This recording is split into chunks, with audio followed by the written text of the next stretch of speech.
Listen, this isn't just a fashion headline, this is a full-blown public humiliation with glitter on top. Because while Princess Catherine is being crowned Britain's best dressed like some untouchable style queen, Meghan is out here collecting a very different trophy. And it's the kind that burns. One woman gets praised for elegance and restraint, the other gets dragged into the spotlight for chaos, backlash, and that brutal label nobody wants, most hated. And if you think Meghan isn't spiraling over this contrast, please, this is the kind of headline that hits like a slap, quiet, clean, and devastating. Years after exiting royal life, the Sussexes continue to dominate most disliked celebrities lists.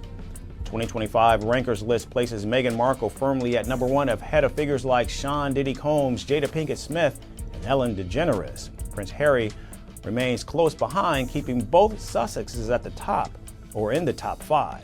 Yep, Meghan has Catherine completely defeated in this category. This was a massive blow, and Meghan is not taking it well. Just sit back and watch how she reacted. As the year came to an end, British Vogue released its inaugural 50 Best Dressed Brits list. The list highlighted Vogue's praise for style, brand influence, and standout 2025 outfits. Princess Catherine topped the list as the best dressed female Brit of, and that right there is the dagger. Not because it's just clothes, but because it's status. It's power. Vogue doesn't hand out this kind of approval like candy. This is the type of recognition that says, you're not a trend, you're a standard. And Catherine, she didn't just make the list, she dominated it.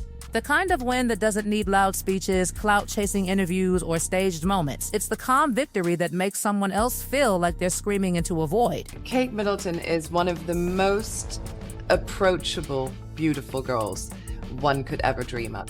She's always smiling, which I think is an underrated beauty regimen, which clearly she knows all about. She earned this recognition because of her timeless regal style, her tailored blazers, her reworn pieces, and her consistency and effortless elegance. Catherine never searches for attention. Attention comes to her organically. She allows her clothes to complement her rather than overpower her. And her outfits are so mature and refined that people are inspired to recreate them. That's the part that stings the most. Never searches for attention, because the whole world can feel the difference. Catherine walks in and the room adjusts. It's not forced. It's not thirsty. It's not look at me. It's I'm here. And people copy her style because it feels reachable, polished, and intentional. Reworn pieces, tailored blazers, that quiet confidence that doesn't beg to be liked. Now imagine being Meghan, someone who's tried so hard to control the narrative, the image, the vibe, the global obsession, and watching Catherine win by doing almost nothing. That kind of effortless praise doesn't just annoy you, it makes you feel replaced. What we admire about her is the consistency, and surely she is still the most influential woman right now. Meghan, on the other hand, has tried by all means to look like Princess Diana. But for Catherine, her fashion style achieves this effortlessly. When Catherine dresses, she naturally evokes the full image of Diana. Meghan, despite her expensive wardrobe and glamorous outfits that often feel forced and try hard, still ranked far below. And here comes the most brutal comparison, Diana. Because that name is not just nostalgia, it's a weapon. It's the ultimate royal image test. Who carries that magic naturally, and who's trying to borrow it like a costume? The whisper in the air is nasty. Catherine gives Diana energy without performing it. Meghan tries hard, and somehow the harder she tries, the more it looks like an imitation. Not tribute, not inspiration, imitation. And in the court of public opinion, that's a losing game every time. Tom Quinn recently said in an interview with The Mirror that Meghan Markle feels like she is Princess Diana's heir. And that is why you saw Meghan announce American Riviera Orchard in the middle of the Diana Legacy Awards.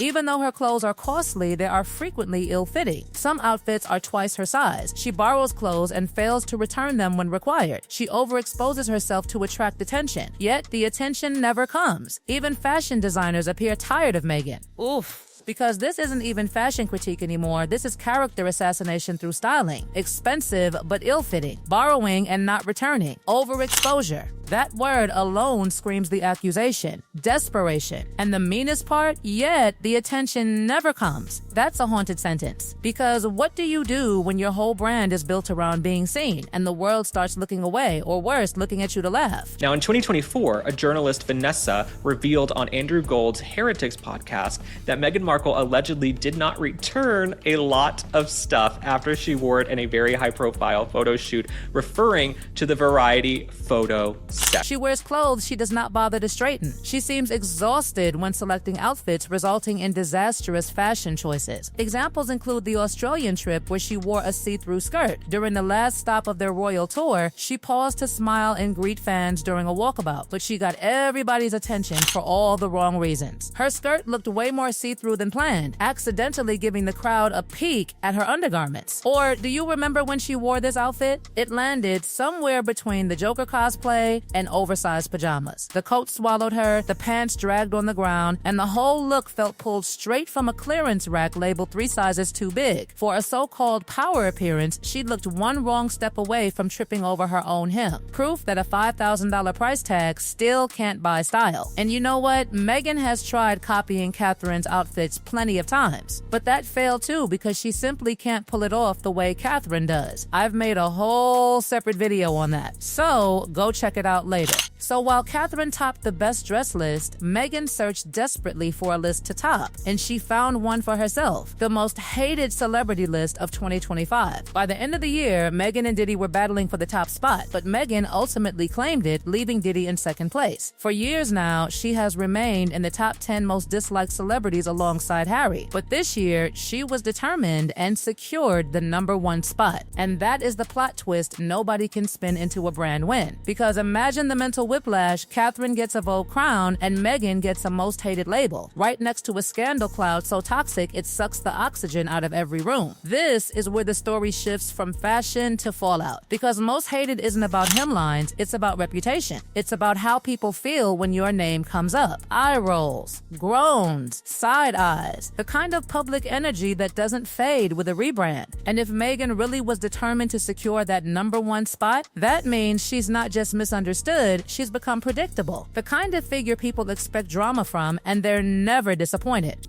1 million people voted. Guess who topped the list of Ranker's most disliked celebrities of 2025? All right, we got 2 and 1 left. Who's gonna be number 2? Diddy made it at number 2. Wow, who's number 1? Who's number 1? Look at that. Who is that? It's Meghan, the Duchess of Sussex.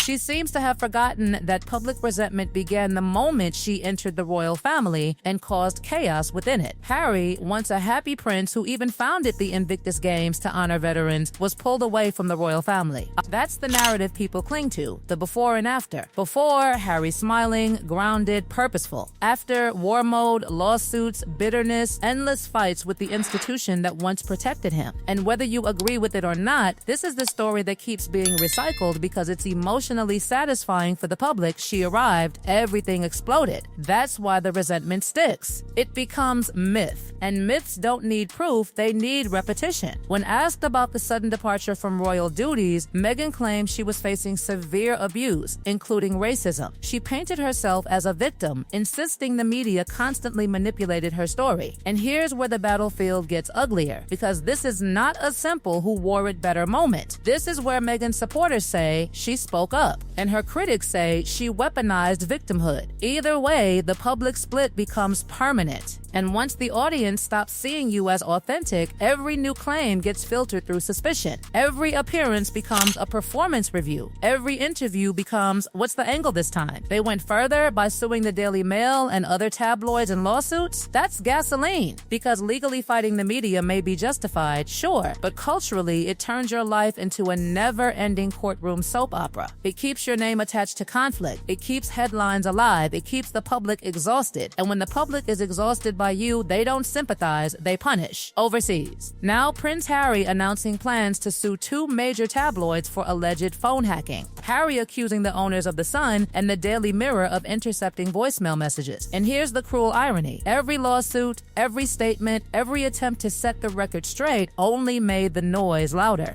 The more Harry and Meghan fought the press, the more the press became the main character in their lives. Court filings replaced royal calendars, legal threats replaced charity spotlights, and slowly, almost invisibly, the public stopped seeing them as a couple fighting injustice and started seeing them as a couple addicted to conflict. Because perception is everything, and perception doesn't care about intent, it cares about patterns. Catherine, meanwhile, was nowhere in these battles. No lawsuits, no tearful tell-alls, no scorched earth interviews. She stayed silent. And silence, in this comparison, became power. While one woman was everywhere explaining herself, the other was quietly showing up, doing the work, wearing the clothes, and letting the world decide. That's how you end up with one headline calling you best dressed and another calling you most hated. The contrast couldn't be sharper if it were scripted. What makes this sting even deeper is that Meghan didn't lose quietly. She didn't fade into irrelevance. She lost loudly. Every rebrand attempt came with backlash. Every carefully staged appearance was met with skepticism. Every project announcement triggered the same reaction, here we go again. And the public? They're not confused anymore. They've made up their minds. This is why that most hated ranking matters so much. Because it wasn't a one-off spike. It wasn't a bad month. It was the culmination of years of resentment piling up. Resentment fueled by perceived entitlement, constant grievances, and the sense that nothing is ever enough. Not the money, not the fame, not the platform. There's also something deeply symbolic about Catherine winning a fashion crown while Meghan loses a popularity war. Fashion, at its core, is about taste. And taste isn't just about clothes, it's about timing, restraint, and knowing when to step back. Catherine mastered that instinct. Meghan never seemed to. The public saw Catherine rewear outfits and praised her humility. They saw Meghan in high-priced looks and accused her of excess. They saw Catherine disappear when needed and called it dignity. They saw Meghan speak out and called it overexposure. Fair or unfair, those labels stuck. And once a label sticks, it becomes nearly impossible to peel off. What's especially damaging is how this spills onto Harry. Because the most hated list didn't just isolate Meghan, it dragged Harry down with her. The prince who once enjoyed rare goodwill now appears in the same rankings, year after year, like collateral damage in a war he never learned how to leave. People don't just blame Meghan anymore, they blame the dynamic, the duo, the cycle.